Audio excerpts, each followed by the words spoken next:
好，那接下来呢，我们要进行现场连线的是美国前助理国防部长、哈佛大学肯尼迪政府学院教授约瑟夫·奈，他一直呢都在线上观看我们的论坛。我们一起来看大屏幕。Let's say hello to Professor Nye. Hello, Professor Nye. Can you hear us?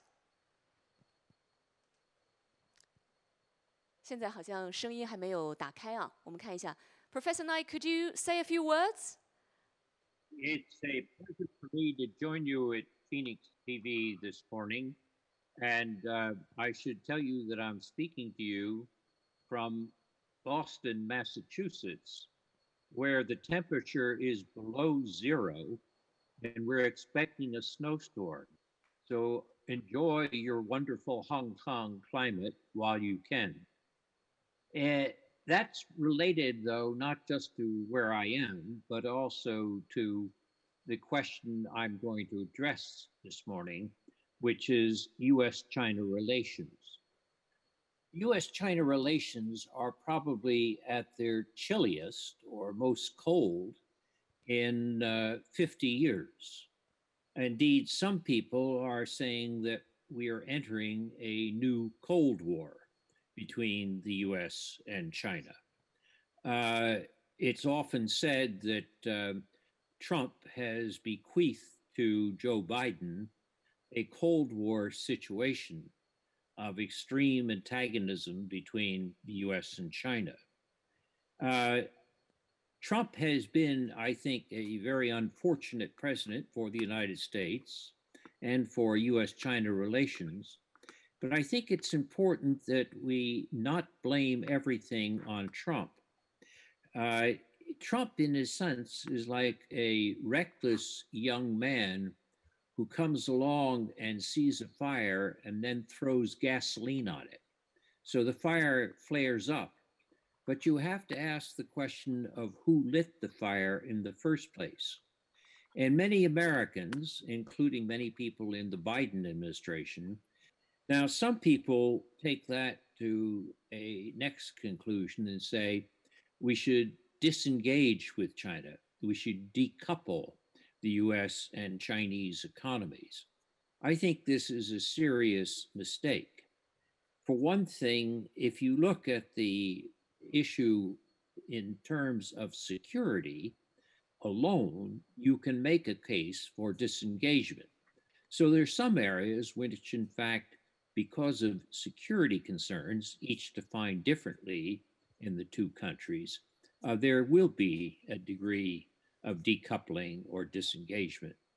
But the big danger would be to allow this to spill over into a widespread protectionism, which would lead to a broader decoupling of the economies.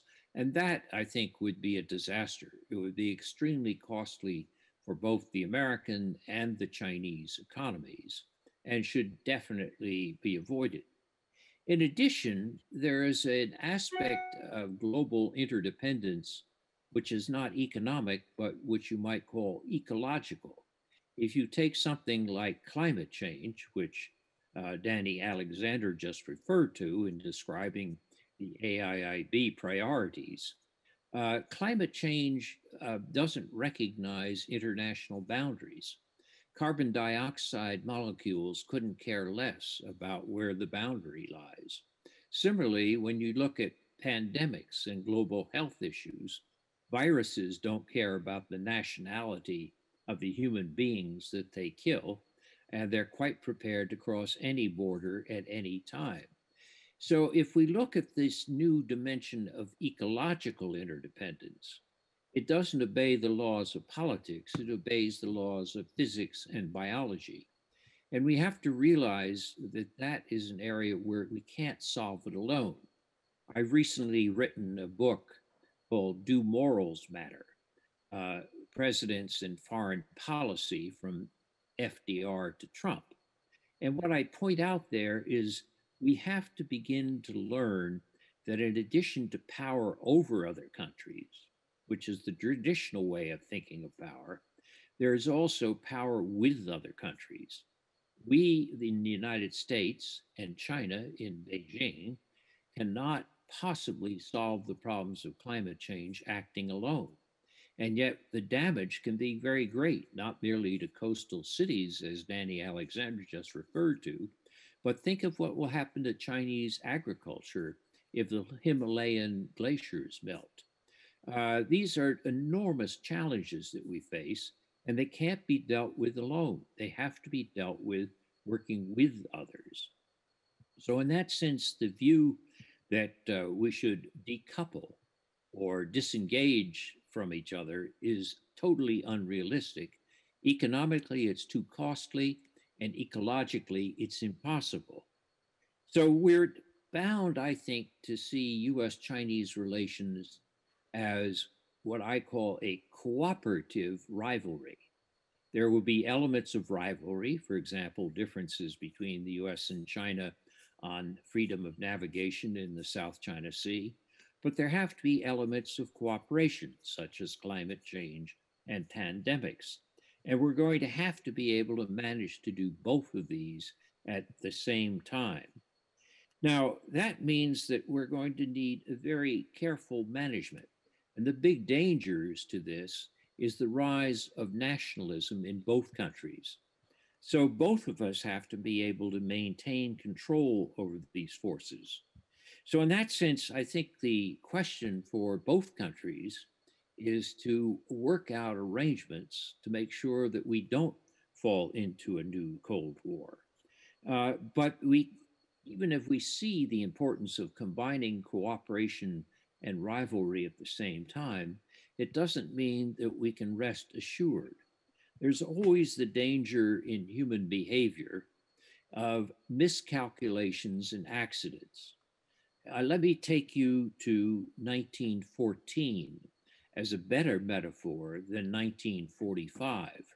In 1914, on the eve of World War I, none of the great powers wanted World War I. They wanted a short, sharp conflict in the Balkans, and the troops would be home by Christmas.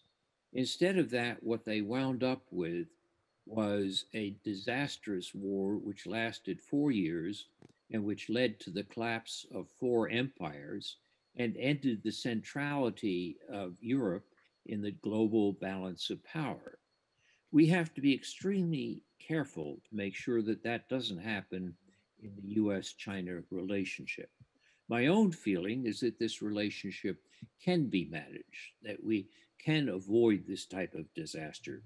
But imagine the following: imagine that there is a freedom of navigation operation in the South China Sea, or a Chinese challenge to Japanese ships in the East China Sea, or that China decides it's time to take some offshore islands from Taiwan, or to have an economic embargo of Taiwan.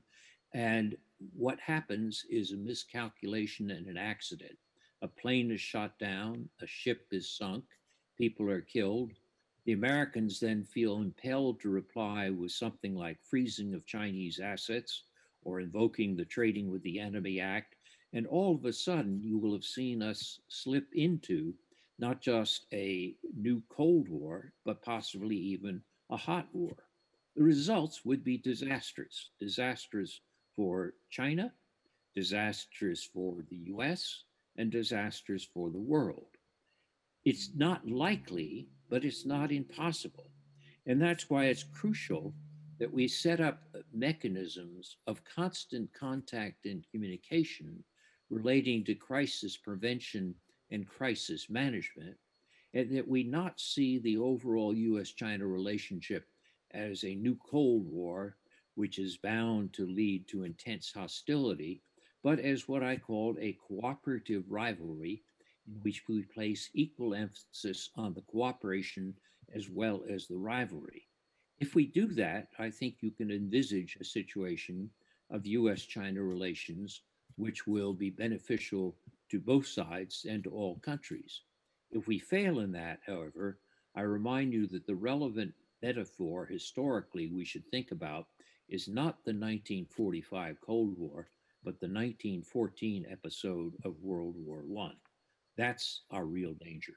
So let me stop there from cold New England and welcome you all in warm Hong Kong. We're actually in Beijing, and it's quite cold here too. Thank you very much. Professor Joseph Nye will have a round of discussion. So, Professor Nye, thank you for being with us again. Great to have you back. So, Professor Nye was ranked as one of the most influential political scientists in the world in the last 2 decades. And you have enlightened us with the concepts of soft power and smart power. So, the first question, if you don't mind, how would you summarize the impact of Trump's presidency on the soft power of America? Well, I would say in one word, bad. Soft power is the ability to get what you want through attraction rather than coercion or payment.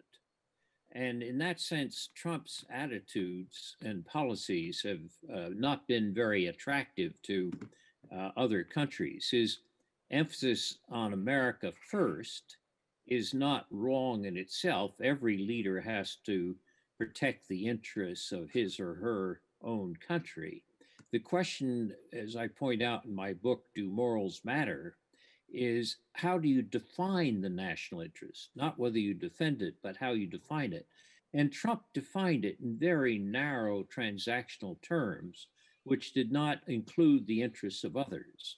In that sense, his narrowness, his turning away from multilateralism, from alliances, essentially had a negative effect on American soft power, which you can see when you look at reputable international polls by companies like Pew or Gallup. So I think it's not a partisan statement for me to say that Trump had a negative effect on American soft power. I think Biden will probably help to repair that. He's already indicated that he will do things like rejoin the Paris Climate Accords, rejoin the World Health Organization. I think that type of step will show that you have a president who is defining the American national interest in much broader terms, which include the interests of other countries. And I think that will help to restore some of the soft power that the United States lost during the 4 years of President Trump. Well, that's great to know. Thank you very much, Professor Nye.